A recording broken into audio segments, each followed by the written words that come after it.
অনেক দিন পর আজকে বাজার যাচ্ছি। আসলে বাজার করতে আমার অনেক ভালো লাগে। কিন্তু ছেলে ছোট বলে আমার আর একার পক্ষে গিয়ে বাজার করা সম্ভব হয় না। তো মাঝে মধ্যে মনে হয় পাপা আমরা ৩ জন মিলেও যাই বাজার করতে। মাঝে মধ্যে ও একা একাই বেশিরভাগ গিয়ে বাজার করে নিয়ে আসে।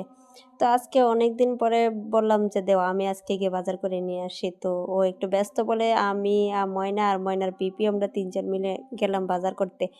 আর ময়না ওর পিপির সাথে থাকলে ভালোই থাকে। আর ওর পিপি ওরে খুব ভালোভাবেই সামলাতে পারে। আর ও অনেকটাই হেল্পফুল। আমারে সব কাজেই হেল্প করে, সাহায্য করে। আর বাজারে গেলাম প্রায় সবসময় ও কোলে রাখছে রায়ানরে আর আমি বাকি সব বাজার করছি। তো এই তো আমরা মুদির দোকানে এসে যা দরকার সবকিছু আমি কিনতেছিলাম আর ও ওর পিপির কাছে ছিল। তারপর কিছু বাজার করে পাশে বাপা পিঠার দোকান দেখে আমরা বললাম, "চলো গিয়ে পিঠা খেয়ে আসি।" তো আমরা চলে গেলাম ওখানে পিঠা খেতে। তো ময়না ওর পিপিরে পিঠা খাওয়াই দিতেছে। পিপির জন্য ও খুব পাগল। সকালবেলা উঠেই খুঁজবে পিপি কোথায়, রাত্রে ঘুমের মধ্যেও খুঁজবে পিপি কোথায়।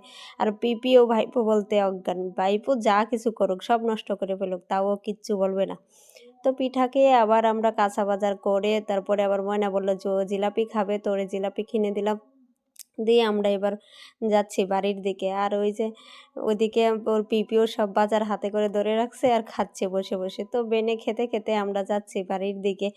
তো সবকিছু বাজার করে নিয়ে আসলাম। আইসা এবারে গুছানোর পালা। বাজার করা, গুছিয়ে রাখা সবই আমার ভালো লাগে করতে। তো এবার সবকিছু ব্যাগ থেকে বের করব যা করলাম কাঁচা বাজার, মুদি বাজার মানে টুকটাক অল্প করেই এমনি সব বাজার করছি। যে আমরা ২ জন মানুষ অল্প বাজার করলেই অনেকদিন চলে।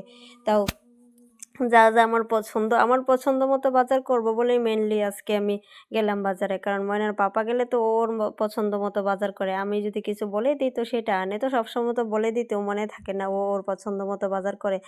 তো ও চাইলেও আমি আমার পছন্দ মতো বাজার করে আজকে নিয়ে আসি। তা আমিও ভাবলাম যাই আজকে তো ফ্রিই অনেকদিন বাজারে যাওয়াও হয় না। এই ফাঁকে একটু গিয়ে ঘুরেও আসলাম আর বাজার করে নিয়ে আসলাম। তো আমার যা ভাল লাগলো তরকারি, ডিম, দুধ যেরকম তরকারি পছন্দ, লেবু আর ময়নার খাবার নুডলস, ওর জন্য কোয়েল পাখির ডিম, একদম মসলা থেকে শুরু করে যা প্রয়োজনীয় ছিল সবই নিয়ে আসলাম। তো এক করে সব ব্যাগ থেকে বের করতেছি আর দেখতেছি যে কি আনছি সবকিছু গুছাবো সুন্দর করে। তো সবই বের করতেছি। তরকারি ছিল, তারপরে লেবু তো আমার অনেক পছন্দ। তো আমি বাজারে গেলেই খুঁজি লেবু কোথায়? লেবু কিনে নিয়ে আসি। তো এই তো আমার সব বাজার মোটামুটি এগুলাই ছিল আজকে আমার বাজার। তো এখন সবগুলা আলাদাভাবে গুছাবো। যেগুলা বাইরে রাখার সেগুলা বাইরে রাখবো। যেমন পেঁয়াজ, রসুন আর আলু। আর বাকিগুলা গুছিয়ে যেগুলো ফ্রিজে রাখার ফ্রিজে রাখবো। সবকিছু আমি আলাদা বক্সে সবকিছু গুছায়ে রাখতেছি। তো পেঁয়াজ, রসুন ঢেলে নিলাম। তারপরে আলু তো আমাদের রেগুলার একটা খাবার প্রতিদিনই লাগে।